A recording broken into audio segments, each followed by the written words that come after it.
seeing a lot of different teams is concerned. And I'm from Canyon City and try to see as many games as I possibly can. Through the course of discussions with some coaches, and not so much maybe with coaches, but I hear a lot of people ask, how are these teams selected? Most of the coaches, of course, know the criteria, but I know we have a lot of athletes here and a lot of fans, and I just wanted to review that criteria. It will take just a few seconds so you have an understanding of what the committee deals with in trying to select or build that bracket. We have a criteria, and no one area is any important than the other. What we try to do is take into consideration all of the criteria, and then that represents the body of work that you find in the final product, which is the bracket. So for those people that may not know this, I know the coaches are aware of it. We look at the record of your last 10 games. Preseason games are not as important, probably as far as the overall picture is concerned. We look at the league record, which each league submits an official standings from that league, which we verify.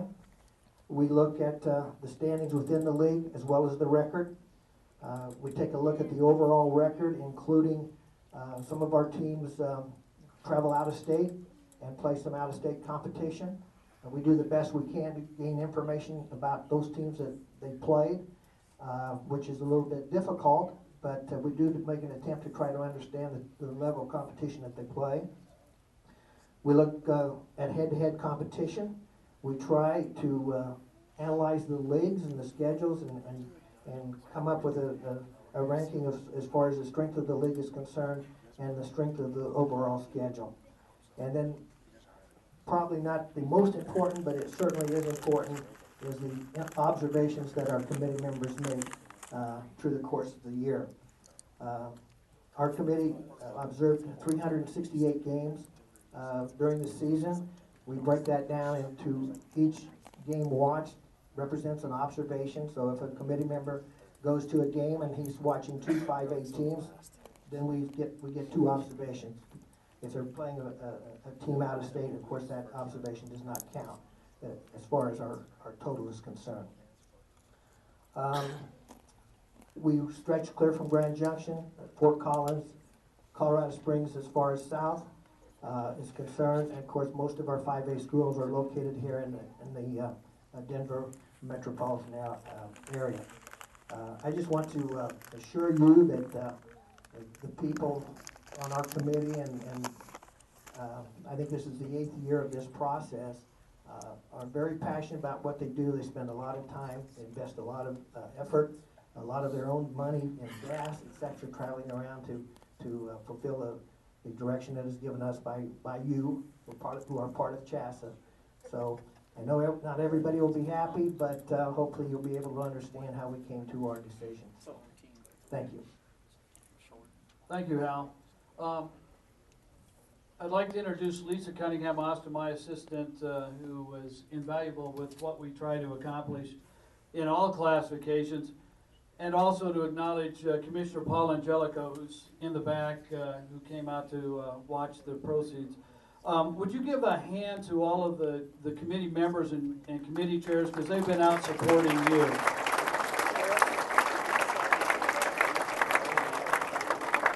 Well, we put this off long enough, so we're going to start with 5A girls.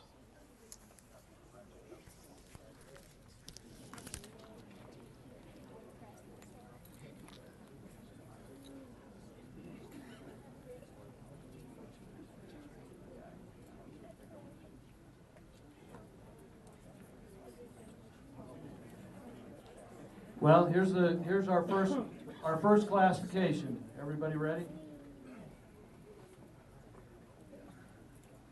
The dates and sites. Our first round will be played Wednesday, February 22nd on the girls' side. It's at the home side of the higher seed. Your second round is Saturday, February 25th, again at the home side of the higher seed, followed by the Sweet 16 game Wednesday, February 29th. That again is at the home of the higher seed. And look, and coaches, remind your ADs, there is a minimum seating requirement of 1,400 for that Sweet 16 game. The grade 8 will be Saturday, March 3rd at the Denver Coliseum. And those of you that remember the pipe and drape locker rooms, they're a thing of the past. Over the summer, the Denver Coliseum renovated a great deal of the Coliseum, and part of that was putting in new locker rooms for the various teams. The Final Four will begin Wednesday, March 7th at the CU Event Center in Boulder, and the game times are up there. The championship game will be Friday, March 9th, 2012, again in Boulder. We will have CHSAA.TV broadcasting from the grade 8 on for all of these games. The championship games will be broadcast by Root on a tape delayed basis and replayed just before the 4A girls will be played just before the 4A boys game, and the 5A girls will be played just immediately following the 5A boys game on Saturday. So CHSAA.TV, a lot more coverage this year than before. And again, the portal is www.chsaa.tv. It's the easiest way to get there, and for the best results online is to use that address, not to try and go through the CHSAA website. Okay, our first region is the Alice Barron region. A little bit about Alice. In the year of Title IX, she's one of the very first impactful athletic directors. Is a member of the Colorado High School Activities Association Hall of Fame and the National Federation Hall of Fame. As a matter of fact, she was the first female administrator inducted into the National High School Hall of Fame. The first team in the Alice Barron region, ranked the number 1, is Legacy, followed by Doherty, Grand Junction, Denver East, Rock Canyon, Rocky Mountain, Fruita Monument, Prairie View, Ponderosa, Boulder, Littleton, and your number 12 seed is Westminster. So the top seeds in the region that get the first round byes are Legacy, Doherty, Grand Junction, and Denver East. The pairings for Wednesday, the 22nd, Prairie View will host Ponderosa. Rock Canyon will play host to number 12, Westminster. Number 7, Fruita, is at home to number 10, Boulder. And number 6, Rocky Mountain, will play host to number 11, Littleton. And that bracket looks like this.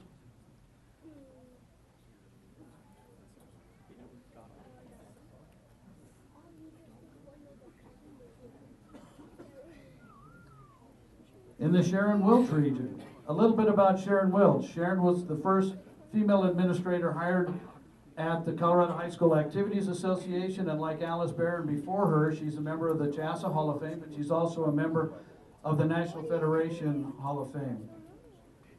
She worked in the offices and our CHSAA office, and was a great promoter of women's sports early on. If it wasn't for Sharon, some of you wouldn't be playing.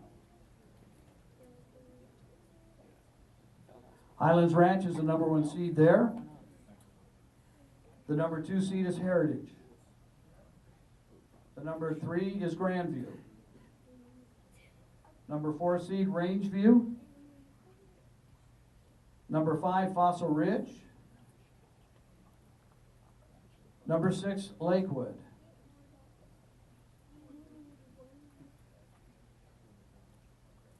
The number 7 seed Poudre. Stanley Lake is the number 8 seed.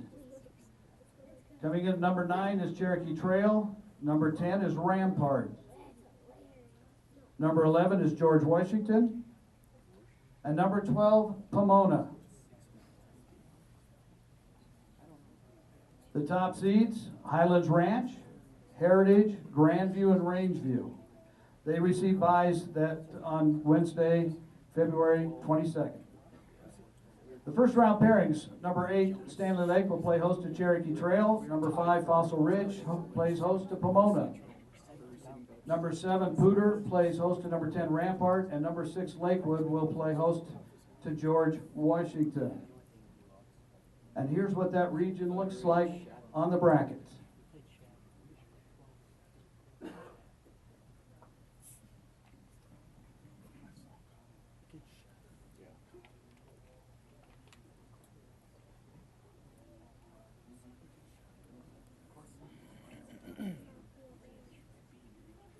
In the Carroll Callan region, let me introduce you to Carroll Callan. Carroll Callan's the Assistant Executive Director of USA Women's Basketball, a member of the Colorado High School Activities Association Hall of Fame, and she was a coach and administrator at Fairview High School.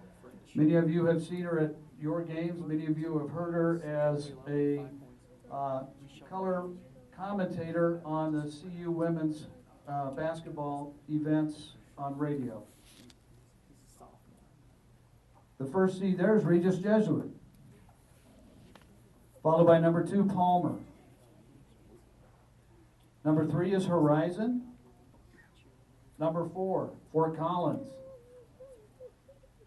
Number 5, Arvada West. Number 6, Chaparral. And the 7th seed is Dakota Ridge.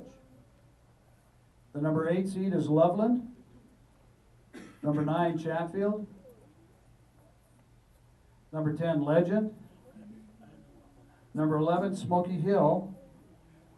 And the 12th seed is Thornton. So the top seeds in the Callan region with the first round byes are Regis Jesuit, Palmer, Horizon, and Fort Collins. The first round pairings for Wednesday, the 22nd, number 8, Loveland plays host to Chatfield. Number 5, Arvada West, and number 12, Thornton. Number 7, Dakota Ridge to number 10, Legend. Number 6, Chaparral to number 11, Smoky Hill. And here is what that bracket looks like.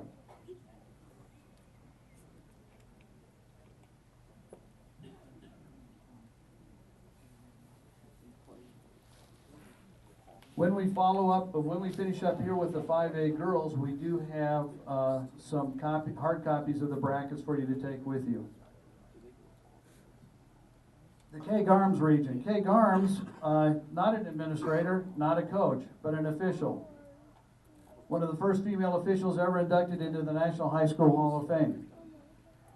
She officiated the first 15 state basketball tournaments and included 12 state championship games. In the Keg Arms region, number 1 is Monarch. The number 2 seed, Arapahoe. The number 3 seed, ThunderRidge. Ralston Valley is the number 4. Number 5 is Fairview. Number 6 is Cherry Creek. Number 7, Mountain Vista. Number 8, Castleview. Number 9, Overland. The 10th seed is Pine Creek. Columbine is 11th. And the 12th seed is Brighton. The top seeds in the Garms region with the first round byes, Monarch, Arapahoe, ThunderRidge, and Ralston Valley. Excuse me. The first round pairings for Wednesday, number 8, Castleview plays host to number 9, Overland. Number 5, Fairview plays host to number 12, Brighton. Number 7, Mountain Vista plays host to number 10, Pine Creek. And number 6, seed Cherry Creek has number 11, Columbine at home. And here's what the final quadrant looks like for the Class 5A girls bracket.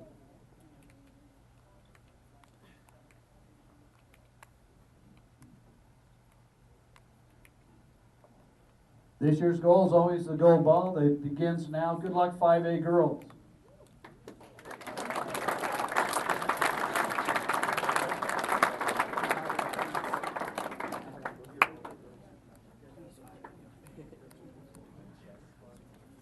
Yes. We're going to change over on slideshows here real quick. Bear with us.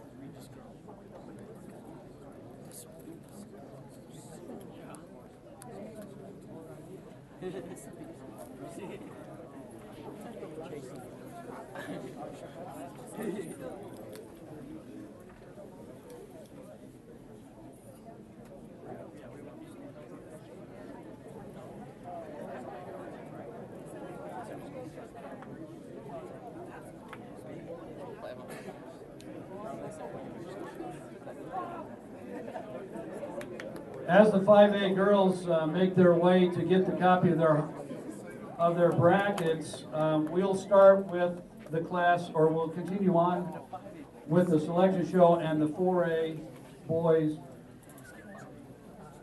selections.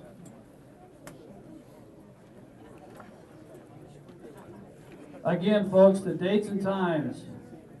First round for the boys will be Tuesday, February 21st. Come on, if you could, let the 4A folks hear what's going on, please. The home side of the higher seed is the first round in 4A. The second round is Friday, February 24th, and those are at the sites of the number 1 and number 2 seeds. The Sweet 16, that's an incorrect time for that. They are on Saturday, February 25th, not Wednesday. It's Saturday, February 25th, continuing at the home site of the number 1 and number 2 seeds. And remember, 4A schools, there's a minimum seating requirement of 1,250 for your second round and Sweet 16 games. The grade A will be at Lockridge Arena on the Colorado Mines campus like it was last year. The Final Four will start Thursday, March 8th at CU Event Center. The game times are listed right there, 4, 5:30, 7, and 8:30. The championship game will be Saturday, March 12th, again at the CU Event Center. The grade 8 semifinal and championship TV schedule includes all grade 8 games on CHSAA.tv. The 4A title game will be at 6 p.m. The 5A title game will be at 8 p.m. and they will be en route. For the Bill Weimer region, Bill Weimer was a coach at Denver East and George Washington. Back in the early 60s, they had some of the greatest rivalries between them, between George Washington and Greeley High School, which is now Greeley Central, where Jim Baggett, another person who our regions are named after, coached. In the Bill Weimer region, the number 1 seed is Sierra. The number 2 seed is Diablo. The number 3 seed is Montrose. Number 4 is Pueblo East. Number 5, Green Mountain. And number 6, Elizabeth.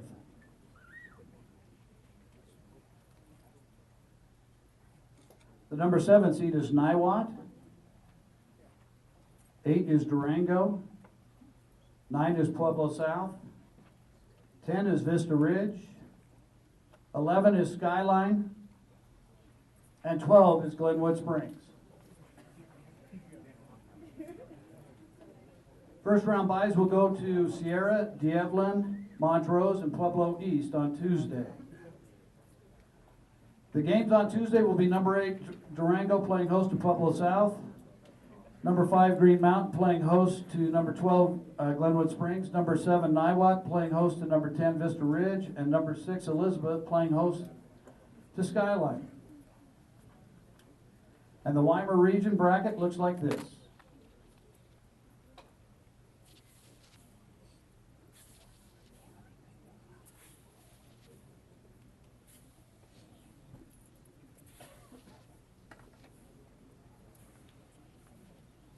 The Guy Gibbs region. that your high school graduation picture, guy? Okay. When we call him coach, there's a reason for it. Coached for 473 wins in his career at Regis. Great coach, exceptional official, exceptional committee chair. In spite of the what he tells